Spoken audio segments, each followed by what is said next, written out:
Let's go back to Australian issues now, and cattlemen in the Northern Territory are furious over proposed legislation that would give native title holders the right to veto any development on their land. Matt Cunningham, of course, is all over this in Darwin.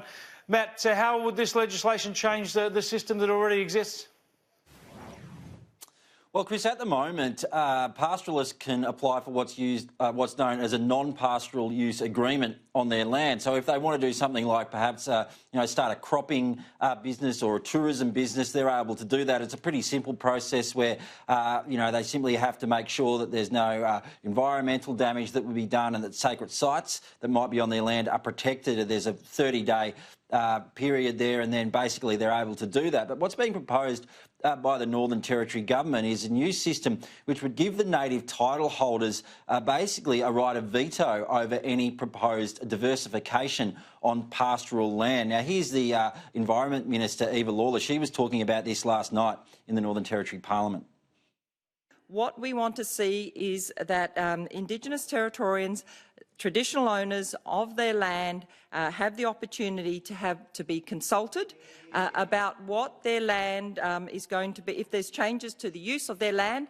And, we have also heard the Cattlemen's Association wanting consultation around the gas industry working on their land. So this works both ways.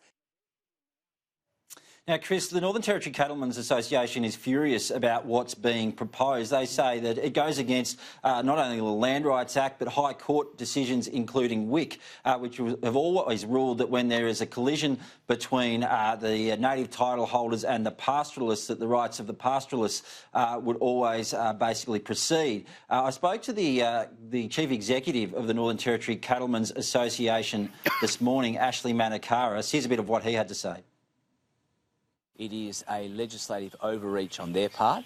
There are already mechanisms within the Native Title Act and within the non-pastoral use system to protect the rights of native title holders. Now they effectively want to give them a veto, which will put a giant question mark over investment security. Chris, this legislation is expected to go before the Northern Territory Parliament before the end of this year. The Northern Territory Cattlemen say for 15 months they've been trying to sit down with the Northern Territory Chief Minister, Michael Gunner, to meet and discuss these issues. They say at this point he's been unwilling to meet with them. But I can tell you what, I think there's going to be a hell of a fight over this between now and Christmas when we expect the Northern Territory government to try and enact those laws. Yeah, and Matt, given it involves native title legislation and the territory status, of course, it's hard to imagine the federal government's not going to be dragged into this dispute.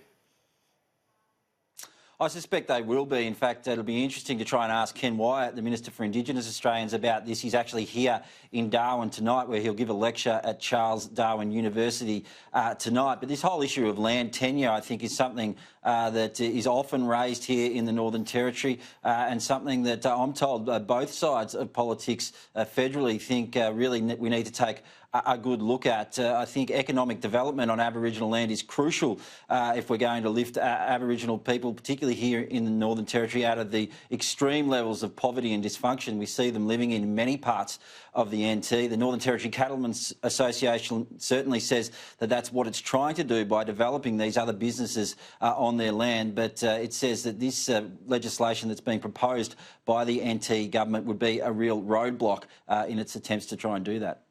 Matt, thanks for your time.